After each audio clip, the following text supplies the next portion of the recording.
کسی بھی مسلمان کی زندگی کا سب سے قیمتی سرمایہ نبی کریم صلی اللہ علیہ وآلہ وسلم کی محبت اور عشق ہوتا ہے، اور یہ بات ہم نے کتابوں میں پڑھی ہے کہ نبی کریم صلی اللہ علیہ وآلہ وسلم کے ساتھ رہنے والے صحابہ نبی کریم صلی اللہ علیہ وآلہ وسلم سے اس قدر محبت کرتے تھے کہ نہ صرف کریم آقا سے محبت کرتے بلکہ جس چیز کی نسبت حضور کے ساتھ ہو جایا کرتی تھی اس سے بھی بہت محبت کرتے تھے۔ اسی لیے حضرت ام عمارہ فرماتی ہے کہ صحابہ کرام کے پاس نبی کریم صلی اللہ علیہ وآلہ وسلم کے منہ مبارک تھے، اور ہر صحابی نے اس کو اپنے پاس سنبھال کے رکھا ہوا تھا۔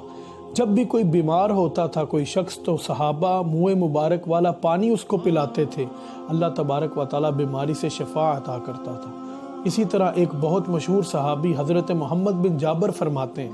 آپ فرماتے ہیں میرے دادا نبی کریم صلی اللہ علیہ وآلہ وسلم کی بارگاہ میں حاضر ہوئے ایک وفد کے ساتھ اور عرض کرنے لگے، یا رسول اللہ صلی اللہ علیہ وآلہ وسلم، آپ کے ہاتھ پر مشرف با اسلام ہونا چاہتا ہوں۔ اسلام قبول کیا تو واپس جاتے ہوئے کریم آقا سے عرض کی، یا رسول اللہ آپ کی قمیص مبارک کا ایک ٹکڑا چاہتا ہوں۔ تو مصطفیٰ کریم مسکرائے اور مسکرا کر فرمایا، آپ اس ٹکڑے کو کیا کریں گے؟ تو وہ عرض کرنے لگے، یا رسول اللہ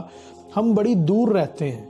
اور ہم بڑی دور سے آئے ہیں، اب ہم جب یہاں سے واپس چلے جائیں گے تو پھر ہو سکتا ہے ہم دوبارہ واپس اس طرف نہ آ سکیں، تو آپ کی قمیص کا ٹکڑا اس لیے مانگتا ہوں کہ جب بھی یا رسول اللہ آپ کی یاد آئے گی تو میں اس کو اپنے سینے سے لگا لیا کروں گا۔ تو عزیزان گرامی قدر یہ صحابہ کی محبت تھی۔ پھر حضرت محمد بن جابر فرماتے ہیں کہ میرے والد نے مجھے بتایا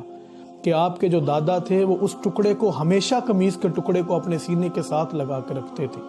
اور نہ صرف ساتھ لگا کے رکھتے تھے بلکہ اعلان کر رکھا تھا اپنے علاقے میں کہ اگر کسی کو کوئی بیماری ہے، کسی کو کوئی پریشانی ہے تو وہ ہمارے پاس آ جائے اور آ کر مصطفیٰ کریم صلی اللہ علیہ وآلہ وسلم کی قمیص کے ٹکڑے والا پانی پیے، اللہ تبارک و تعالیٰ پریشانیاں بھی دور فرمائے گا اور اللہ تبارک و تعالیٰ بیماریوں سے بھی شفا عطا فرما دے گا۔